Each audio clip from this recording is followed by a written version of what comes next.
All right, guys, a little explanation about pedigrees. So as you learned in the video that you did last week, and if you haven't watched that Edpuzzle yet, please go ahead and do that before you even start this, because that's going to break it all down for you. But basically a pedigree is like a family tree, and it shows a certain trait. So you're always tracing one certain trait. And number one, the trait is albinism.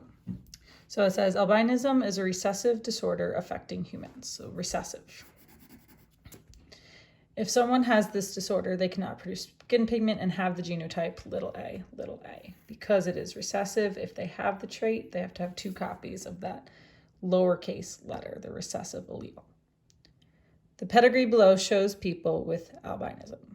So as you learned last week in the Amoeba Sisters video, the pedigree shows a family tree, and there's a bunch of different symbols that mean different things. So a square is a male, a circle is a female, and if they are shaded in, square shaded in or a circle shaded in, that means the square would be a male with the trait, and the circle shaded in would be the female with the trait.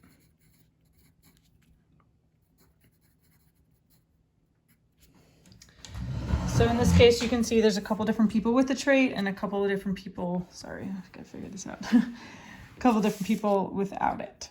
So the first thing you want to do is go ahead and label your generations on here. So we have our first generation are these 2, and you can see by this line here that they are married. And then this line shows that these are all their kids coming off of that. So this is generation 1. You do that with Roman numerals. This is generation 2. So these are their 4 kids. He married this woman over here, and these are their kids. He married this woman over here, and these are their kids. So this is generation 2 and 3. Now within each generation, you can label the individuals. So this would be 1, 2, 1, 2, 3, 4, 5, 6, 1, 2, 3, 4, 5. And we do that so it's really easily identifiable of which person you're talking about. So if I was asking you about this person over here, I could say generation 2, number 4. So in the questions, you see these 1, 1, 1, 2. That's just referring to this. Generation 1, number 1. Generation 1, number 2. And so from here, you can figure out what the genotypes of most of these people are. The ones that are shaded in are the ones that have the trait. So that's really easy because they tell you right there, it's a recessive disorder. It's really obvious that then their genotypes would be a. And you can label that there. So there's 3 people with a.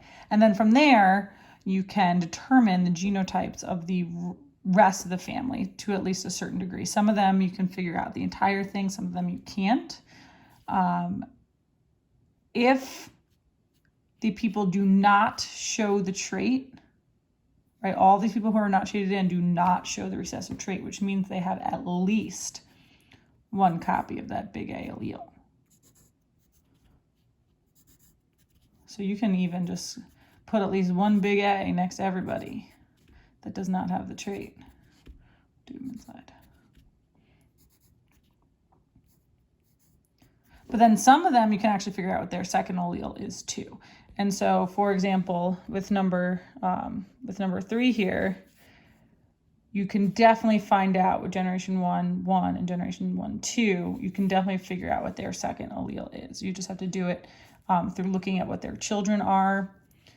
So when you look at the family members all around the people with the trait, you're able to figure out most of the second allele. And so that's what you're doing. You're going to go through and you're going to mark each person's genotype. If a dominant individual's genotype is unknown, you can just put a blank next to the A, but a lot of these are known. You can figure out what their second allele is. And a good way to do that is with a Punnett square. So for example, if we wanted to know what these 2 what their second allele is. Well, if we set up a Punnett square of their parents, and we have a, and then big A. And we don't even know what this is here, do we? It could be a big A or it could be a little a.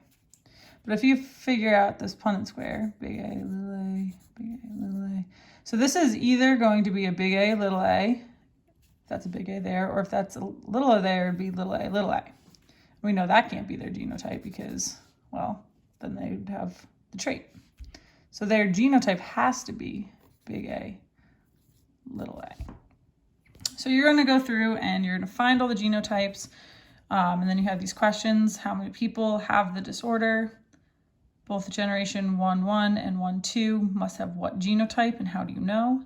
And then if generation 3-4, so 3, 1, 2, 3, 4, this guy over here, marries an albino woman and has a child, what is the probability that the child will have the disorder? And use the Punnett square to justify your answer.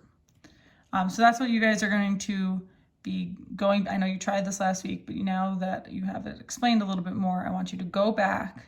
I want you to redo it and then redo the Google Forms that I put on Classroom. With that, you also have number 2 down here. So I'll read this aloud for you, but it's the same idea as number 1.